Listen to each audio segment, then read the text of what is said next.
This is the experimental setup for Young's modulus by single cantilever.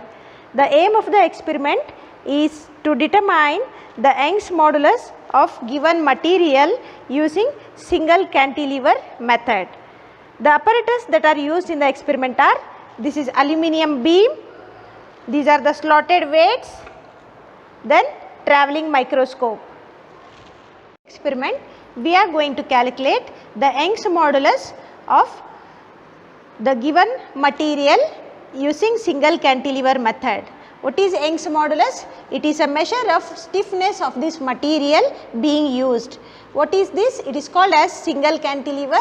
A single cantilever is a structure whose one end is fixed, other end is free. We call it as cantilever or single cantilever. The formula used to calculate the Young's modulus of the material of beam is given by Y is equal to 4 mg L cube divided by Bx d cube, where Y is Young's modulus of the material, m is mass hanging at the open end that we are going to apply at the free end, g is the acceleration due to gravity, L is the length of the cantilever, B is the breadth of the cantilever, D is the thickness of the cantilever, X is the depression that is observed when we apply load on the free end. Here we are using travelling microscope to record the depression in the single cantilever.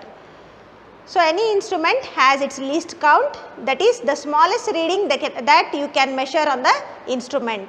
So, least count it is defined as the value of smallest division on the main scale divided by total number of divisions on the vernier scale. This is our main scale here. So, the value of smallest division on the main scale is, in 1 centimeter there are 10 divisions. So, value of one division will be 0.1. So, this is value of smallest division on the main scale is 0.1 divided by total number of vernier divisions. We have from starting 0, 10, 20 back again to 0, means there are totally 100 divisions on the vernier scale. So, LC of the instrument becomes 0.1 divided by 100. This is our LC for the instrument. We start the experiment, you have to do some initial adjustments. You have to focus the pin edge in the eyepiece. For that you have to make sure that they are all in one line. So, I will move my travelling microscope so that the eyepiece is in line with the pin edge.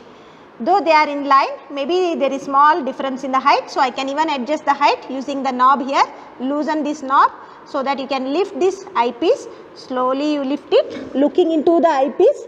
Then when you get the pin edge in your eyepiece, fix the knob again. So, now my eyepiece is exactly in line with the pin edge. The pin edge is focused such that it is exactly at the cross wire. So, you can focus it anywhere along the x axis, but in the vertical line it should be focused exactly at the cross wire or 0 like this. So, how to take the readings on the travelling microscope? As I said, this is our main scale reading. So, main scale reading you can look it here. You have to see where this 0 point coincides on the main scale. Now, it is at 0, after 4 you can see 4 and 5, between 4 and 5 as I said there are 10 divisions. So, 4.5, 6, 7, 4.7 is the main scale reading on the travelling microscope. Then you have to take the vernier scale readings on the vernier scale. Again on vernier scale we have 0 to 100 back, again after 90 there are 10 more divisions. So, 100 readings here, and you have to see where this 0 line coincides on the vernier scale. In this scale now, since it is 0 we are moving towards 10. So, 0 is focused at 8th line, 8, 9, okay, this is at 7th line now. So, your main scale reading is 4.7 and vernier scale reading is 7 now. 0 weight, when there is no load applied, the pin edge, the edge of this pin is focused in the microscope at the cross wire, exactly at the cross wire in the vertical line. Now, when weight is applied, when we apply 50 gram weight, the beam bends and this pin edge, when the beam bends, the pin edge goes down, it goes downwards. as it goes downwards we see inverted image in the travelling microscope. So that I see that pin edge in my travelling microscope or eyepiece, it has gone upwards. Let us see how to tabulate the readings. The table has mass in gram, that is we are applying initially with 0 weight, then 50 gram, 100 gram, 150, 200, like this we are going to have increment of 50 gram in each reading. Then the column is main scale reading in centimeter, that we will record from the travelling microscope.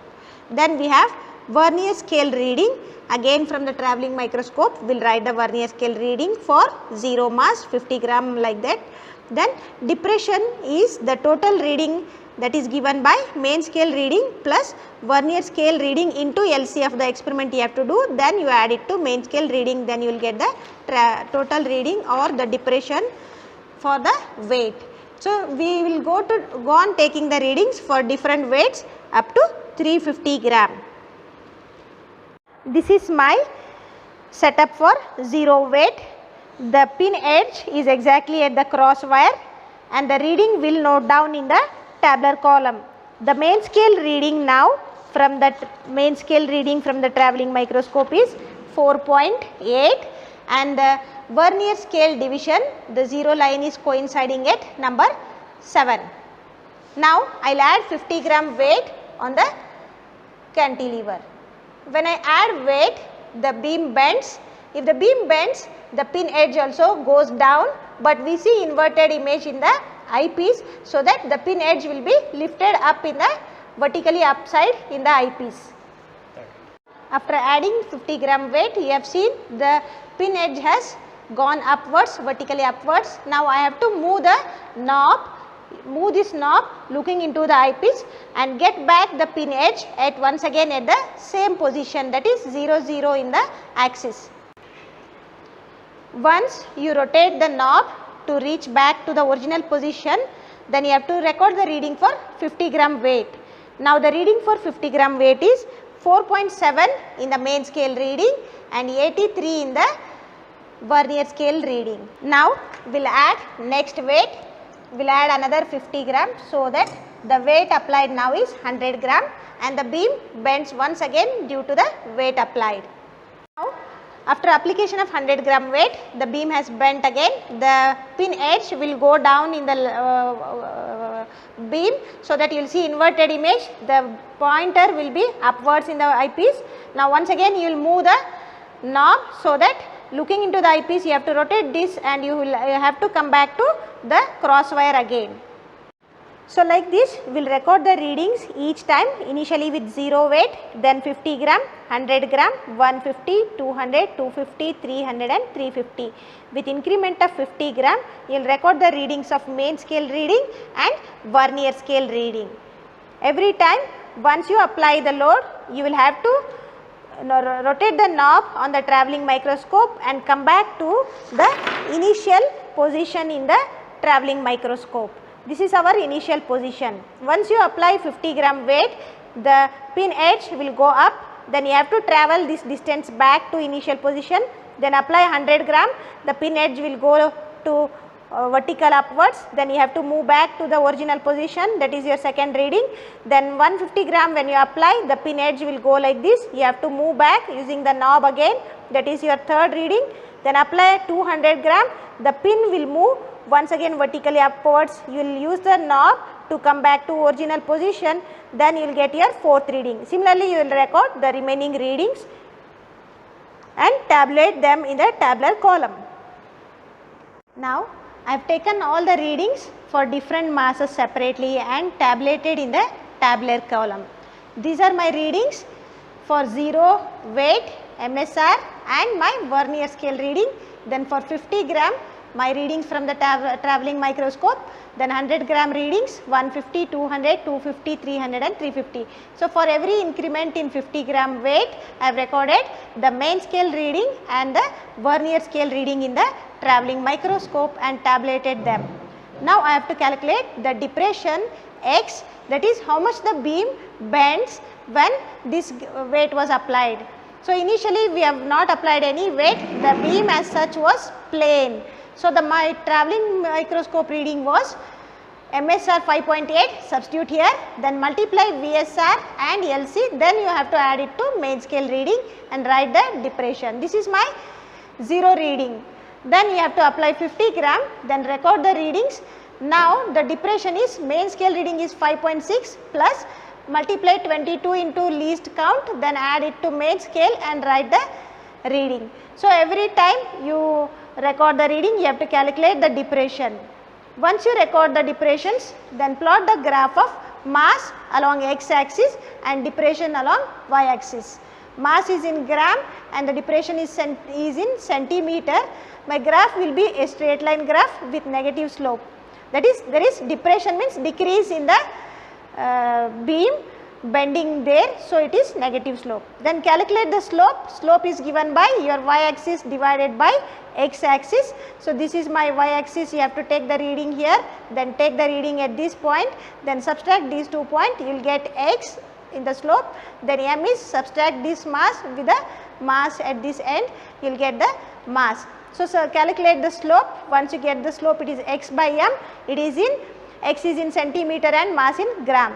When we do the calculations, so while doing the calculations, we have the equation for Young's modulus given by 4, g acceleration due to gravity, L cube the length of the cantilever, b is the breadth of the cantilever, d cube it is the thickness of the cantilever. The values for all this is given in the observation, substitute the values, and there is m by x in the formula. From slope we have already calculated x by m, so I can take this m by x as 1 by slope. Another point to be noted here is the calculations that we are doing, all our other readings are in meters or meter per second. So, I have to convert my slope into from grams to kilogram and depression from centimeter to meter. So, x is in centimeter, I have to multiply with 10 to the power minus 2 to make it meter, and mass is in gram, so multiply with 10 to the power minus 3 to make it into kgs. With these substitutions, calculate the slope and substitute in the formula to finally calculate the Young's modulus. So, I have calculated my slope along with the conversions, then substituting the slope will give you the answer for 6.737 10 to the power 10. This 10 to the power 10 I will make adjustment as 10 to the power 9 and it becomes 67 on the other side, so that 10 to the power 9 can be written as giga. So, the final answer, that is the Young's modulus of the material of the beam is equal to 67.37, 10 to the power 9 is gigapascal. So, this is the result for my slope for my readings. These readings which are given to you, you plot your own graph and the slope may vary accordingly. Once you get the slope for your graph, substitute your own slope. Do not copy what I have written, write your slope from your graph, then calculate. It may vary to some extent, but not much.